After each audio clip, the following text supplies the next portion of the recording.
هتعرف تعيش، حياتك هتبقى جحيم. الأوجاع هتزيد عليك وهتحتاجني، وروحك هيكون ليها نهاية، ونهايتها هتبقى بداية حياة جديدة ليا.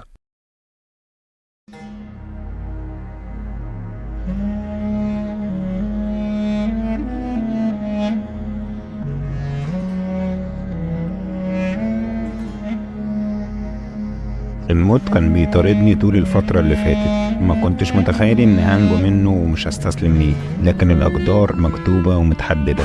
لكن انت محتاج انك تسلم نفسك ليه في يوم من الأيام. هي دي الحياة، انت مش هتفضل عايش طول عمرك، هيجي الوقت وتموت. هيجي الوقت واموت، لكن هتبقى موتة طبيعية. عمري خلص وقدري خلص، فجي وقت ان انا اودع الحياة، لكن مش هموت بسببك انت. خليني اشهد لك انك شخص معافر وعرفت تعيش رغم كل اللي مريت بيه، لكن الحياة دي مش احسن مكان ليك، تقدر تكون في مكان احسن. مش انت اللي تقولي، انا خلاص فوق. اخر مرة فكرت فيها اني بودع الحياة سمعت صوتها كان سبب من الاسباب اللي ربنا بعته ليا عشان يحسسني ان لسه في امل اكمل عشانه. هي مش هتقدر تبقى مع واحد زيك، انت مشوه نفسيا. انا اقدر اكون كويس، اقدر اعالج نفسي وروحي.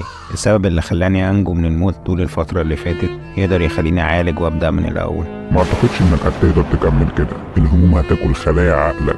انا عرفت انت مين، وعرفت انت عايز ايه مني. يمكن ده كان واضح من البداية، لكن انا كنت اعمى المشاعر والاحساس، وقعت في اخطاء كتيرة بسببك. عملت حاجات غلط انا ما كنتش عايز اعملها لمجرد بس ان احس اني مبسوط ومستمتع. عشت حياة من الروقان زي ما انا كنت عايز، لكن ما خدتش بالي من السم اللي انت زرعته في العسل اللي انا كنت عايشه. تخلتني انسان سوداوي وشهواني. مش احسن لما تبقى انطوائي ووحيد؟ انت شخصيتك كانت نكرة وسط المجتمع، قيمتك ما كانتش موجودة ولا عند الناس ولا حتى عند نفسك. بس كنت نضيف. الخطايا بتاعتي كانت على قد انسان عايش في حاله، لكن انت خليتني اتحول لشخص شيطاني. في الاخر عايزني انهي حياتي عشان اتحرم من الجنة. الجنة مش هتبقى ليك، انت بقيت ملعون. هو ده اللي انت عايزني احسه وافضل عايش فيه، لكن انا لسه عندي فرصة اطهر نفسي من الخطايا اللي وقعت فيها بسببك. لسه عندي فرصة ابدأ حتى لو من الصفر. ما تحاولش، نقطة الصفر هي المكان المناسب ليك. لا، انا النهاردة جاي اقولك ان دورك معايا انتهى. المشاعر والاستسلام اللي كنت عايش فيه خلاص خلص، ما بقاش ينفع ان انا ابقى في طريقك.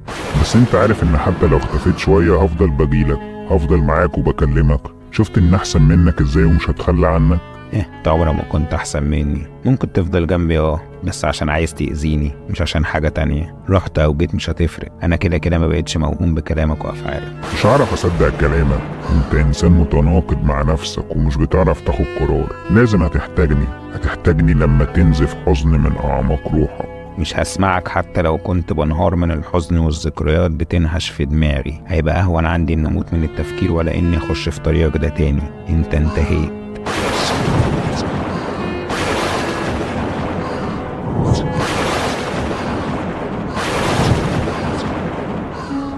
اتفضل. عامل ايه؟ حاسس ان انا احسن الحمد لله. حاسس ان الدواء جاب نتيجه؟ انا ما انتظمتش على الدواء، بس عرفت انتظم باللي انت قلته لي اخر مره، اللي هو ان انا ابتديت اقرب من ربنا اكتر. بدات انتظم في الصلاه، تمام. انتظم في العباده بشكل عام اكتر من الاول، وده خلاني احس اني بقيت احسن وغير اللي انا عملته في نفسي قبل كده. كويس. انا عايز اعرف بالتفصيل ايه اللي انت عملته. استسلمت وانجرفت في حياه وحشه، شهوتي سيطرت عليا وبقيت انسان سوداوي رغبته اهم من اي حاجه.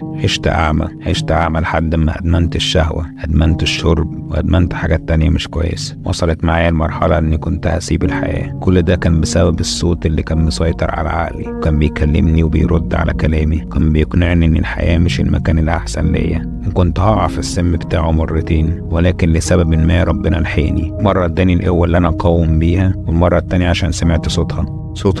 صوت مين؟ لوسي، البنت اللي انقذت حياتي. كانت معايا في المرحله الوحشه اللي كنت بعيشها، واخر مره كنت حاسس اني بودع الحياه سمعت صوتها، او زي ما تقول كده تخيلت اني سمعت صوتها. كانت بتقولي انها هنا وانها مش هتسيبني واننا نقدر نبدا من جديد. كانت هي نقطه التحول، طوق النجاه اللي ربنا بعته ليا عشان يلحقني من بحر الظلام اللي انا كنت غرقان فيه. ومن بعدها حسيت ان انا قوي كفايه ان اخد قرار اني مش هستسلم للطريق الاسود ده تاني، وان هبدا من جديد.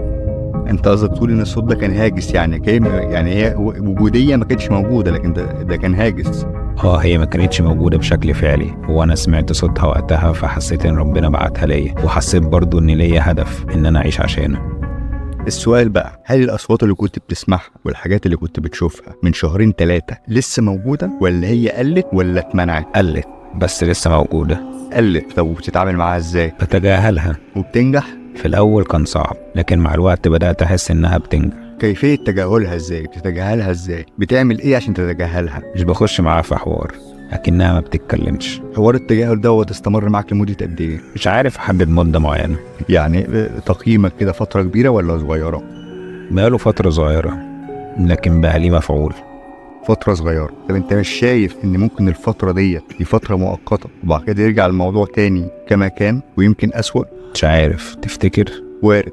انا ليه سألتك عن الفترة مدتها قد ايه؟ عشان اقدر اجزم هل هي الفترة دي فترة انتعاشة نفسية مؤقتة، ولا هو حاجة انت قدرت تسيطر فعلا فيها على نفسك وبقى الموضوع مش بشكل مؤقت. انت مش قادر تحدد لي الوقت دوت طويل، الوقت ده قصير، انت مش قادر تحدد القصة، وبالتالي انا مش هقدر اجزم ان الكنترول اللي انت قادر تعمله على نفسك دوت هل هو نقدر نقول شكل دائم ولا هو مؤقت زي ما قلت لك لفترة انتعاشة نفسية وبعد كده هيزول.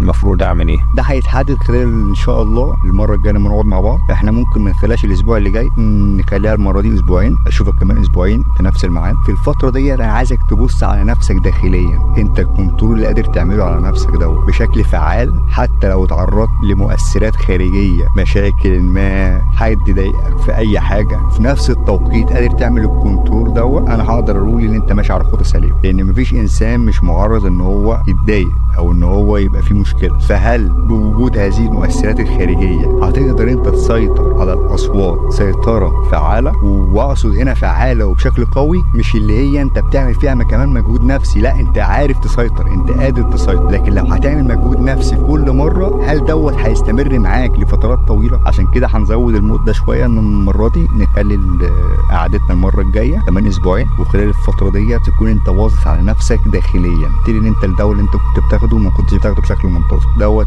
بيعمل لك ريلاكسيشن شويه، بيخلي نفسيتك اهدى شويه، فانا عايزك تنتظم عليه بالاضافه للي احنا قلناه المره دي. تمام. وربنا يوفقك. شكرا يا دكتور. العفو. انا لسه ما انتهتش ومش هنتهي.